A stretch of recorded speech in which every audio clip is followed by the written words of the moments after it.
오늘 이 저녁 우리에게 주시는 하나님의 생명의 말씀은 욥기 42장 1절로 6절까지의 말씀입니다.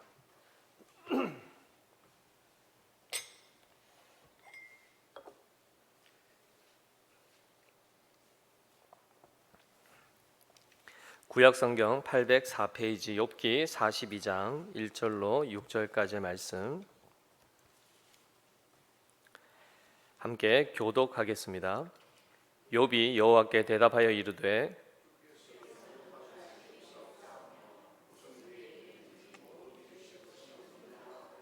무지한 말로 이치를 가리는 자가 누구니이까? 나는 깨닫지도 못한 일을 말하였고 스스로 알 수도 없고 헤아리기도 어려운 일을 말하였나이다.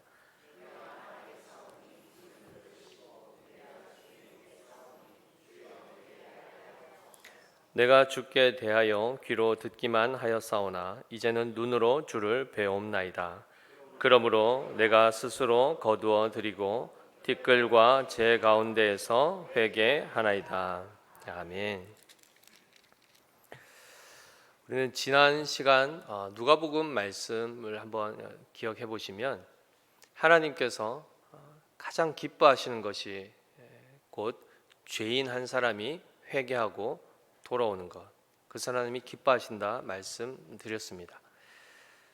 오늘 이제 욥기의 말씀을 통해서 구체적으로 그 회개라는 것이 어떠한 것을 말하는 것인지를 좀 한번 살펴볼 텐데요.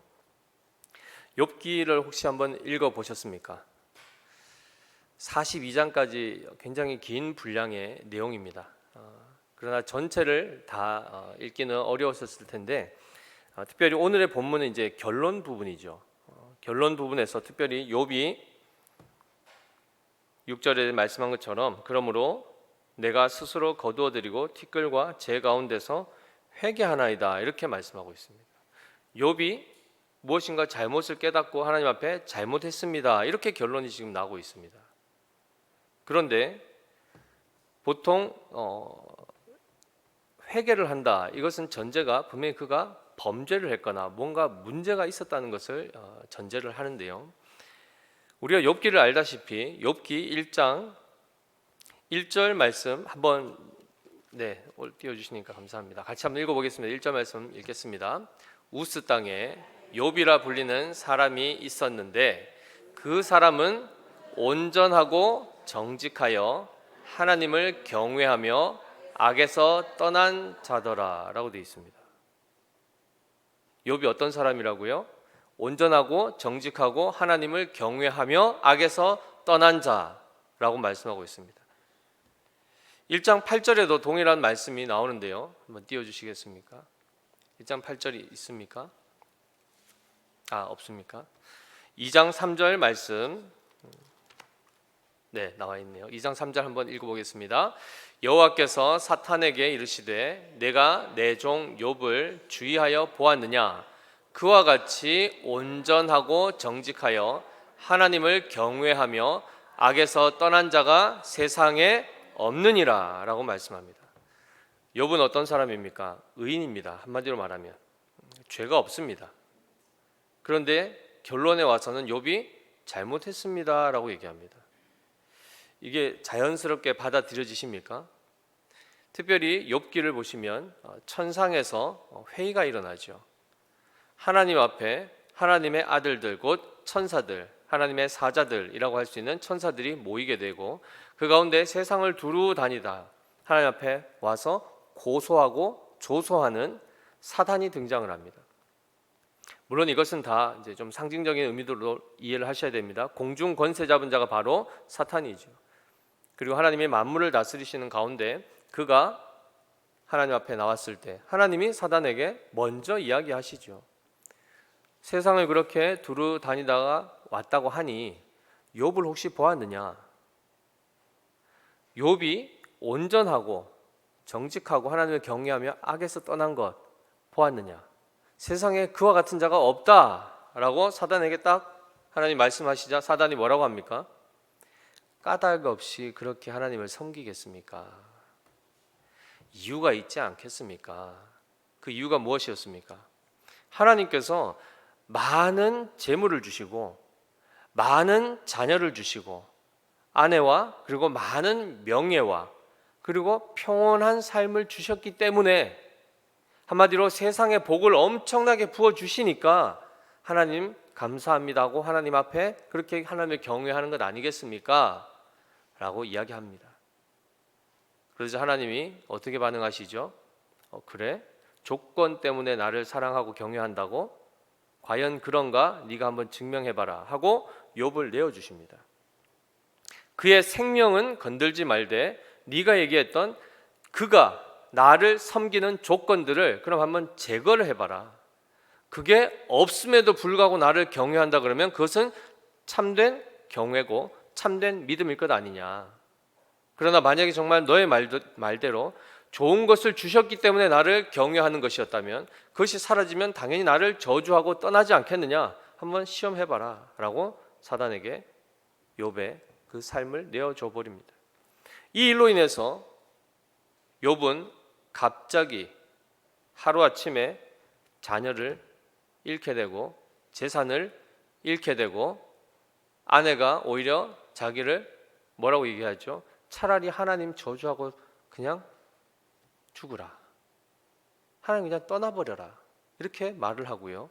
그리고 급기야 자기의 머리 끝에서 발끝까지 머리부터 발끝까지 악창이 나죠. 종기가 나고 한마디로 지금 얘기하면 피부병, 아토피 심하신 분들은 밤새 긁어야 됩니다. 진물이 나죠.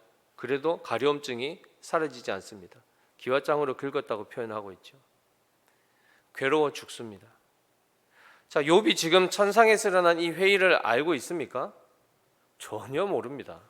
자기는 평소와 같이 온전하고 정직하게 살고 하나님을 경외하며 악에서 떠난 삶을 성실하게 충성스럽게 잘 살아오고 있는 어느 날 갑자기 아들 7에 딸 셋, 이거는 완전수를 얘기합니다. 그 자녀들을 하루아침에 다 잃어버리죠. 그냥 사라져버린, 실종된 것이 아니라 태풍에 의해서 그 집이 무너짐으로 인해서 다 압사해서 죽임을 당합니다. 동방에서 가장 유력한 자, 가장 부유한 자, 가장 명성을 가졌던 그가 하루아침에 그 모든 재물들이 다 떼죽음을 당합니다. 그리고 자기 몸이 심각한 피부병에 의해서 고통에 고통을, 잠을 자려 해도 잠이 안 옵니다. 그렇게 몇 날 며칠 지나면 사람이 거의 돌아버리죠. 육아를 해보신 분들은 아실 겁니다. 2시간마다 아기가 울면 처음에는 깨워서 이렇게 일어나서 수유도 해주고 또 분유도 타주고 합니다. 한 달쯤 지나면 어떠십니까? 다 경험해보신 분들은 아시죠. 누가 좀 대신 좀 키워줬으면 하는 마음도 있고 전혀 이쁘지가 않는 겁니다. 2시간마다 그 아기 울음소리에 거의 노이로제 걸릴 것 같이. 잠을 못 자는 이 상황이 지속되자 욥이 그래도 처음에는 잘 버팁니다. 신앙을 포기하지 아니하고 하나님을 저주하지 아니하고 2장까지 버팁니다. 2장까지입니다. 욥기 몇 장이죠? 42장까지입니다. 3장부터 자기의 생일을 저주하고 차라리 그냥 그러니까 태어나면서 그냥 죽어서 태어났으면 좋았을 것을. 지금이라도 내가 그냥 내 목숨이 그냥 끊어졌으면 좋겠다라고 고백할 만큼 3장부터 무너지기 시작합니다. 제일 욥을 괴롭혔던 게 뭘까요? 왜 이 일이 일어난지를 이해를 하지 못하는 것입니다. 자기가 분명히 잘못한 것이 없는데 마치 엄청나게 잘못한 죄인에게 부어지는 형벌 같은 것이 자기에게 한 가지도 아니고 2가지, 3가지 폭삭 망하게 되는 이 엄청난, 사람으로서는 감당할 수 없는, 누가 봐도 와, 저 사람 정말 너무 불쌍하다, 너무 비참하다 라고 볼 수밖에 없는 그 삶을 경험하게 될 때 다른 사람들의 시선은 차치하더라도 도대체 하나님이 나한테 왜 이러실까? 여기에 대한 답답함과 게다가 억울함이 욥에게는 그것이 가장 견디기 힘든 것이었습니다. 그래서 끊임없이 욥이 그 이후부터 계속하는 얘기가 뭡니까? 하나님, 나 좀 만나 주십시오. 나하고 변론합시다. 도대체 나에게 왜 이러셨습니까? 내가 정말 뭔가를 잘못해서 나에게 이런 징계가 온 것입니까? 끊임없이 하나님 앞에 그 억울함을 풀어달라고 하나님 앞에 요청을 하죠. 그리고 나중에는 어떤 표현까지 합니까? 세상에 돌아가는 일들 하나님이 관심도 없구나, 하나님 돌보지 않으시는구나, 이런 표현들도 합니다. 거기에다 기름을 붓는 사람들이 누구였습니까? 친구들이었습니다. 일주일이 딱 지나자 처음에는 그를 위로하기 위해서 너무 처참한 그 상황에 그 소식을 듣고 달려와서 위로를 하고, 처음에는 있다가 그가 하는 말들을 듣자 그들 또한 그게 감당이 안 되는 겁니다. 그래서 옳고 그름 시비를 가리면서 그를 위해서 얘기한다 하면서도 결국 자기들의 신앙 고백과 부딪히자 거기서부터 그들이 엄청나게 긴 이 장을 4장부터 37장까지 돌아가면서 변론을 합니다. 네가 잘못한 게 있으니까 이 징계가 왔지, 잘했는데 왜 하나님이 벌 주시겠냐, 다 그 얘기입니다. 근데 욥이 뭐라고 하죠? 나는 잘못 안 했는데 벌을 받고 있다. 왜 벌을 받고 있는지는 모르지만 분명한 건 나는 벌 받을 만한 행동은 하지 않았다. 이야기가 계속 가는 겁니다. 핵심이 뭘까요? 욥의 친구들도 지금 어떤 신앙관을 가지고 살아가고 있습니까? 그걸 신학적 용어로 얘기하면 보응신학입니다. 보응신학. 내가 잘하면 복받고 잘못하면 벌받는. 근데 이게 딱 깨어지자 욥도 당황한 겁니다. 잘못 안 했는데 벌을 받으니까 이게 도대체 어떻게 일어나는지 이해가 안 되는 것이고, 친구들은 그것을 실제로 직접 경험을 하지 않다 보니까 분명히 잘못했으니까 벌 받았지, 여기에 다 갇혀서 계속 그 얘기를 하는 겁니다. 그들에게서 답이 있습니까? 그들의 답이 없습니다. 하나님께서 왜 무엇 때문에 이 일들을 욥에게 이 엄청난 고난을, 억울한 일들을 경험하게 하시는지 아무도 그것을 헤아리는 자가 없습니다. 이해하는 자가 없죠. 따라서 이 내용들을 보시면 보십시오. 처음에 욥이 억울해했지 않습니까? 하나님, 나 잘못 안 했습니다. 나 좀 만납시다. 42장에 와서 내가 잘못했습니다. 이게 자연스러우시나요? 전혀 자연스럽지 않죠. 그래서 욥기를 읽다 보면 도대체 이 말을 누가 했는지도 모르고, 이게 친구들이 하는 변론인지 욥이 하는 항변인지도 모르고 아무 말이나 막 갖다 쓰다 보니까 시작은 미약하였으나 나중은 창대하리라. 이거 욥이 한 얘기도 아닌데 막 갖다 쓰죠. 그냥 좋은 말 같으니까 다 쓰죠. 한 영혼이 천하보다 귀하다. 이것도 성경 구절로는 없는 구절이라 말씀드렸죠, 그죠? 근데 모르고 이제 막 우리가 막 쓰게 됩니다. 중요한 것은 이 일련의 과정들을 지나는 가운데 욥이 도대체 무엇 때문에 회개를 한다, 하나님 내가 티끌과 재 가운데서 회개합니다 라고 이 고백이 도대체 어떻게 해서 나왔는가, 이걸 우리가 한번 살펴보려고 하는 것입니다. 38장을 가보시면 38장 1절에 보시면 그렇게 만나달라고 했던 하나님이 드디어 나타나십니다. 1절 같이 읽어보겠습니다.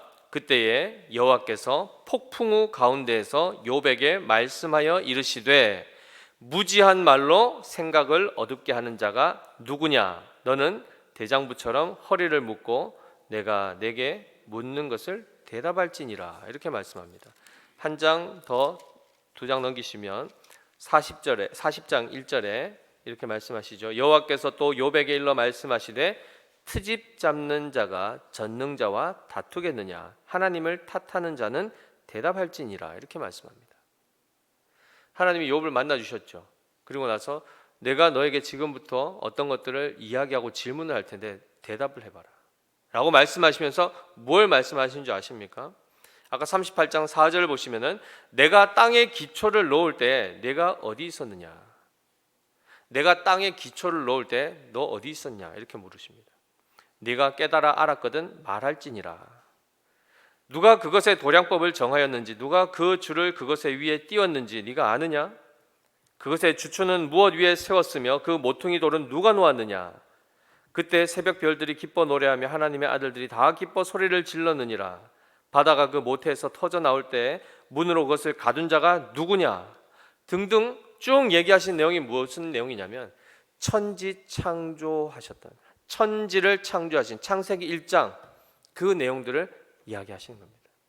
내가 첫째 날, 둘째 날, 셋째 날 쭉 이어오면서 만든 그 창조 세계를 만들 때 너 어디 있었느냐? 최초의 사람이 누굽니까? 아담입니다. 아담은 몇째 날 창조됩니까? 여섯째 날 창조됩니다. 일곱째 날 안식하시죠.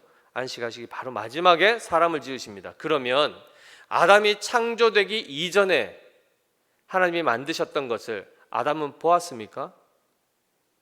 첫째 날 있었던 것을 아담이 볼 수 있습니까? 둘째 날, 셋째 날 궁창이 나눠지고 하늘과 바다가 만들어지고 육지가 생겨나고 그곳 가운데 해와 달과 광명체들이 만들어지고 식물들과 짐승이 만들어지고 곤충과 새와 물고기들이 만들어지는 것을 아담이 보았냐 말입니다. 보았을까요?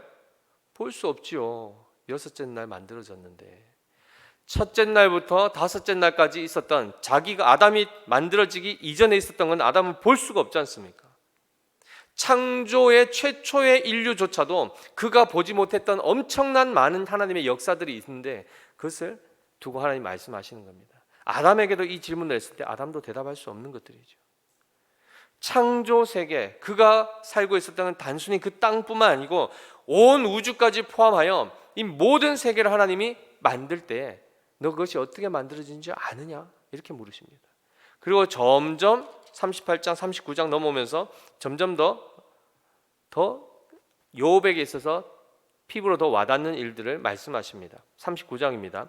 산 염소가 새끼 치는 때를 내가 아느냐? 암 사슴이 새끼 낳는 것을 내가 본 적이 있느냐? 그것이 몇 달 만에 만삭되는지 아느냐? 그 낳을 때를 아느냐? 누가 들 나귀를 놓아 자유롭게 하였느냐? 누가 빠른 나귀에 매인 것을 풀었느냐? 쭉 하시면서 19절에 말의 힘을 네가 주었느냐? 그 목에 흩날리는 갈기를 내가 입혔느냐? 등등의 한마디로 모든 피조물들을 만드실 뿐만 아니라 그것을 먹이시고 기르시고 그것의 그 신음소리까지도 다 듣고 계시고 헤아리시는 그 하나님, 그 하나님을 지금 나타내 보여주고 계십니다. 욥은 지금 처음에 하나님 앞에 뭐 때문에 따지러 왔습니까? 하나님 나 억울합니다. 나 잘못한 거 없습니다. 난 잘 살았는데 왜 벌 주십니까? 이렇게 시작했는데 하나님은 동문서답하고 계시죠. 욥이 듣고 싶은 얘기 안 하십니다. 그리고 창조 세계를 펼쳐 보이십니다. 욥이 하나님 앞에 불만을 가졌던 것 하나가 뭡니까? 세상에 돌아가는 걸 하나님이 보고 있지 않구나. 보신다면 어떻게 이렇게 하실 수 있는가? 악인들이 어떻게 형통하고 어떻게 죄인들이 그러니까 악인들과 죄인들이 오히려 형통하고 오히려 의인이 어떻게 이렇게 고난을 받을 수 있는가? 어떻게 하나님이 가만히 있을 수 있는가? 여기에 대한 불만이 꽉 차 있었죠. 이것이 신정론입니다. 구약의 선지자들이 끊임없이 어떻게 이스라엘이 하나님의 나라인데 왜 이스라엘보다 못한 우상 숭배하는 나라에게 왜 짓밟혀야 됩니까? 왜 저들에게 침략을 받아야 됩니까? 이것 때문에 하나님 앞에 하박국도 그렇고 호세아도 그렇고 다 불만을 표했죠. 요나도 마찬가지입니다. 왜 니느웨를 용서하십니까? 다 이런 것들이 하나님의 의에 대하여 그들이 납득하지 못했을 때 이야기했던 모든 것들이죠. 그때 하나님 뭐라고 하시는 겁니까? 넌 도대체 나를 어떤 존재로 이해하고 있느냐? 나는 그저 자판기처럼 그냥 동전 넣고 눌리면 커피 뽑아주는 그냥 기계적으로 뭔가를 하면 강아지가 지나가도 자동문이 열리고 그냥 그런 비인격의 어떤 힘을 가진 한 존재로만 이해하고 있느냐? 나는 그런 존재가 아니다 라고 하나님 말씀하시는 것입니다. 개미 한 마리도 참새 한 마리도 하나님의 뜻이 아니고서는 그것이 떨어질 수가 없고 존재할 수가 없습니다. 더 큰 차원에서는 온 우주 만물 아무리 큰 우리보다 더 지적으로나 능력이 더 강한 천사라 할지라도 이 세상의 공중 권세 잡은 사탄이라 할지라도 피조물이라는 겁니다. 만유보다 만물보다 크신 하나님, 그 하나님을 지금 소개하고 있는 겁니다. 더 나아가서 하나님은 그 모든 피조 세계를 만드실 뿐만 아니라 어떻게 하신다고요? 기르시고 돌보시고 감찰하시는 하나님으로 말씀하고 있습니다. 이것이 우리가 이미 웨스트민스터 신앙고백서를 통해서 다 배웠던 것입니다. 하나님의 작정, 이미 되어질 일들, 하나님의 영광을 위하여 하나님께서 뜻을 세우시고 모든 것들을 계획하신 것, 그것을 어떻게 실행하시는가? 창조와 섭리를 통하여 하나님이 그것을 이루어 가신다를 우리 배웠습니다. 그 하나님을 지금 욥에게 하나님이 나타내 보이시는 겁니다. 한마디로 하나님은 인격자로서, 그러니까 인격이라고 이게 한자를 쓰다 보니까 이게 사람의 어떤 격으로 이해할 수 있는데 그런 차원이 아니고 지능과 감정과, 즉 이성과 그다음에 감정과 의지를 가지고 어떤 대상과 교감하고 소통하고 교제할 수 있는 그러한 존재로서 하나님이 자기를 나타내 보이신다는 것입니다. 그러자 비로소 욥이 42장에 와서 이렇게 말하는 것입니다. 욥이 여호와께 대답하여 이르되 주께서는 못하실 일이 없사오며 무슨 계획이든지 못 이루실 것이 없는 줄 아오니. 이 하나님을 비로소 욥이 깨닫게 됩니다. 뒤쪽에 5절에 뭐라고 되어 있습니까? 내가 주께 대하여 귀로 듣기만 하였사오나 이제는 눈으로 주를 배움나이다. 이렇게 말씀하고 있습니다. 백문이 불여일견이라는 말이 있죠. 100번 듣는 것보다 한 번 보는 것이 더 확실하다. 하나님에 대해서 무수히 많이 듣고 그건 굉장히 피상적이죠. 거리감이 있는 겁니다. 보통 우리가 가까이 이렇게 대면하고 있을 때 전화를 하십니까? 바로 앞에 있는데 전화해서 대화하십니까? 아니죠. 얼굴과 얼굴을 대면할 때는 그대로 소통을 합니다. 멀리 떨어져 있을 때, 보이지 않을 때 전화를 하죠. 하나님과의 거리가 그동안에는 그저 들어서 알 수밖에 없는 먼 거리에 있었다는 것입니다. 관계적으로. 그러나 지금은 그 하나님 바로 앞에 계시듯이 눈으로 볼 수 있을 만큼 친밀해진 것을 말씀합니다. 하나님이 이날 갑자기 가까이 다가오신 게 아니죠. 하나님은 항상 욥과 함께 하셨습니다. 그러나 그의 무지 때문에 그는 하나님을 볼 수 없었고 깨달을 수 없었고 더 나아가서 오해했던 것입니다. 그래서 3절에 이렇게 고백하는 것입니다. 무지한 말로 이치를 가리는 자가 누구니까?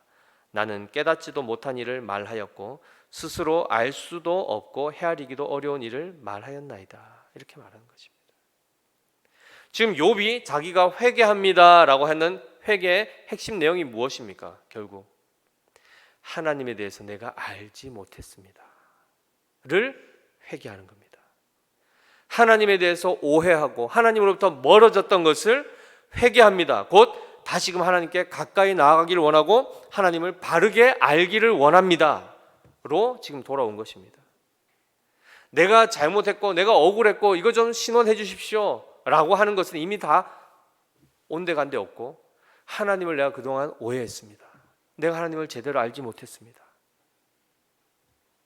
그래서 4절에 이렇게 고백하죠. 내가 말하겠사오니 주는 들으시고 내가 주께 묻겠사오니 그 다음에 뭐라 되어 있습니까? 주여 내게 알게 하옵소서. 하나님이 자신을 계시해 주시고 자신을 나타내 보이시고 우리에게 알려주시지 않으시면 우리는 결코 하나님을 바르게 알 수가 없습니다. 하나님을 바르게 알지 못하면 그가 경험하는 모든 삶을 바르게 해석할 수가 없게 되는 것입니다. 급기야 어떻게 되죠? 하나님을 저주하게 되고 하나님을 왜곡하게 되고 하나님을 떠나버리게 되는 것입니다. 따라서 욥이 온전하게 행하고 정직하게 행하고 하나님을 경외하는 것 그리고 악에서 떠난 이 모든 것 어떤 차원에서 했을까요? 그동안은 아까 말씀드린 것처럼 보응신앙 차원에서 한 것입니다. 그래야 내 재산이 늘어나고 이 땅에서 명예를 얻고 자녀도 잘 되고 모든 것들이 안전하게 다 보존되니까 내가 잘못하면 혼나니까 잘해야지 하는 차원이었다는 것입니다. 한마디로 그렇게 인식하면 하나님은 진짜 아까 말씀드린 것처럼 잘하면 칭찬해주고 못하면 막 패는 단순히 그런 하나님으로밖에는 인식을 못하는 것입니다. 자, 하나님은 분명히 행한 대로 갚아주시는 하나님이십니다. 맞죠? 의를 행한 자에게는 의로 갚아주시고 악을 행한 자에는 심판으로 갚으십니다. 그런데 그 인과응보, 보응의 하나님, 심판하시는 하나님을 우리가 인식한다 그러면 그 앞에서 상 받을 수 있는 분 손 들어 보십시오. 내가 행한 행위를 가지고 지금이라도 오늘 하루만이라도 계산해 보십시오. 내가 지금 요 모습 요대로 하나님 앞에 딱 나가서 칭찬받을 수 있는 분 손 들어 보십시오. 자신 있게. 하나님 앞에서의 의는 10개 중에 9개 잘하고 1개 못해도 그는 불합격입니다. 오늘 당연히 우리도 선한 행실을 한 것도 있고 하나님을 찾고 말씀 듣고 예배드린 것 다 있습니다. 그러나 우리의 악한 행실들, 부끄러운 모습도 있습니까? 없습니까? 은연중에 나온 것들, 고의적으로 한 것들, 옛 습관에서 계속해서 벗어나지 못해서 반복적으로 한 것들 왜 없겠습니까? 이 의를 가지고 하나님 앞에 나갔을 때 칭찬받을 수 있는 사람이 누가 있겠습니까? 아무도 없습니다. 의는 없나니 하나도 없습니다. 따라서 하나님께서 사실 욥에게 그 멀쩡하게 잘 살고 있던 욥에게 하나님이 천상에서 사단하고 그 대화하는 과정 가운데 욥에게 이 일들을 허락하시고 허용하시는 목적은 결국 그것을 통해서 욥을 돌이키게 하시는데요. 아까 얘기한 것처럼 하나님이 누구신지를 알게 하실 뿐만 아니라 한 가지가 더 있습니다. 그가 회개한 내용에 한 가지가 무엇이냐면 욥기 27장 5절 6절을 한번 찾아보십시오. 요거는 좀 찾으시면 좋겠습니다. 욥기 27장입니다. 5절 6절 같이 큰 소리로 한번 읽어보겠습니다. 나는 결코 너희를 옳다 하지 아니하겠고 내가 죽기 전에는 나의 온전함을 버리지 아니할 것이라. 내가 내 공의를 굳게 잡고 놓지 아니하리니 내 마음이 나의 생애를 비웃지 아니하리라. 이렇게 얘기합니다. 새 친구들 앞에서 욥이 하는 얘기입니다. 나는 너희들 옳다고 생각하지 않는다. 너희 말 그걸 받아들일 수 없다. 내가 죽기 전에는 내가 온전하다는 것, 내가 의롭다는 것 나는 결코 부인할 수 없다. 나는 나의 공의를 굳게 잡고 끝까지 놓치지 않을 것이다. 지금 욥이 살아왔던 인생을 보면 친구들 앞에서 이야기하는 것, 나 잘 살았다라고 얘기하는 겁니다. 나는 의롭다라고 얘기하는 것입니다. 나는 죄가 없다고 얘기하고 있습니다. 그가 가진 의는 어떤 의일까요? 자기의 의입니다. 철저하게 인간의 의입니다. 이 부분에 대해서 로마서 10장 2절 3절에는 이렇게 말씀하지요. 내가 증언하노니 그들이 하나님께 열심히 있으나 올바른 지식을 따른 것이 아니니라. 하나님의 의를 모르고 자기 의를 세우려고 힘써 하나님의 의에 복종하지 아니하였느니라 라고 되어 있습니다. 유대주의자들, 유대 이스라엘 사람들, 하나님 말씀 내가 지켜서 하나님 앞에 칭찬받을 수 있다 라고 생각했던 그들을 두고 하는 얘기입니다. 뭐라고요? 올바른 지식을 따른 것이 아니랍니다. 그런데 그들의 특징이 하나 더 나온 것이 바로 하나님께 열심은 있다고 합니다.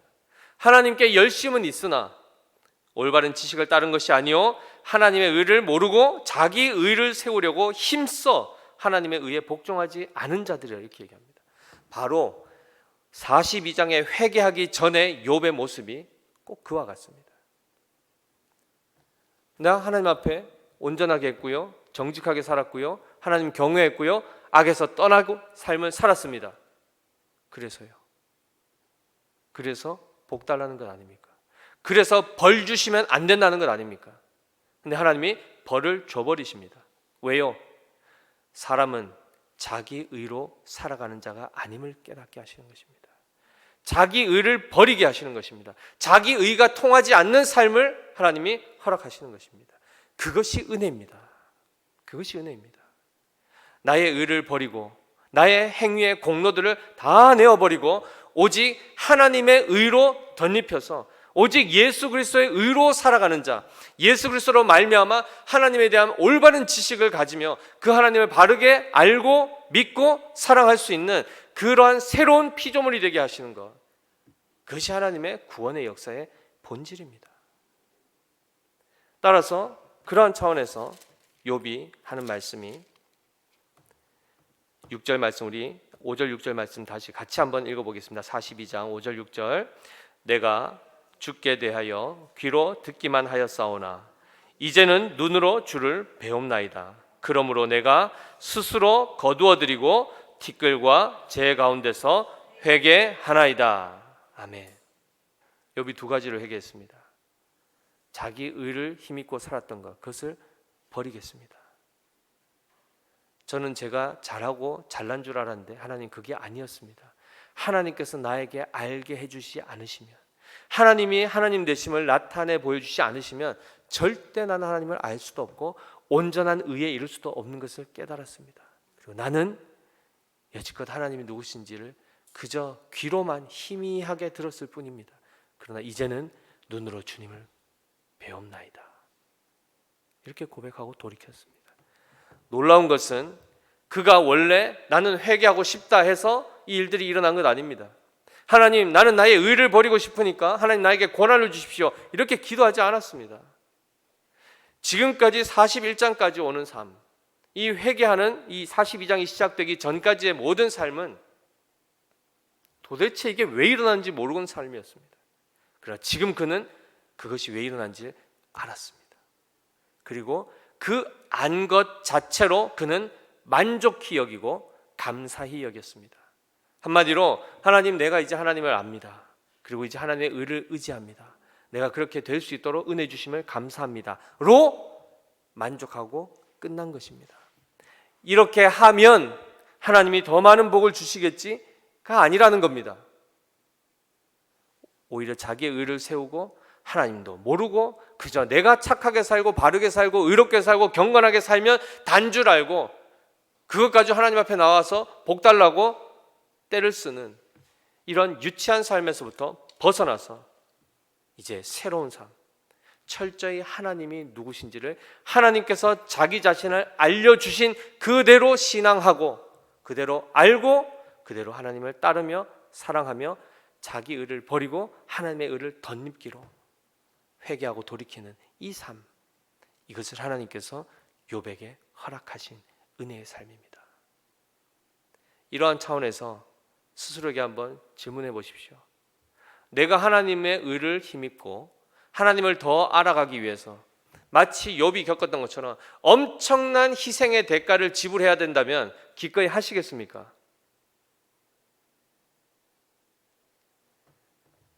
오히려 재물이 없어지고 자녀들이 잘 되지 형통하지 아니하고 실패하고 사람들로부터 부끄러운 소리, 비난을 받고 쯧쯧쯧 하는 혀차는 소리를 들으며 자존심 다 망가져가는 그러한 삶을 통해서 오히려 하나님을 더 알아가게 되고 하나님 앞에 겸손하게 되고 자기 의를 버릴 수 있게 된다 그러면 기꺼이 그것을 용납하시겠냐는 겁니다.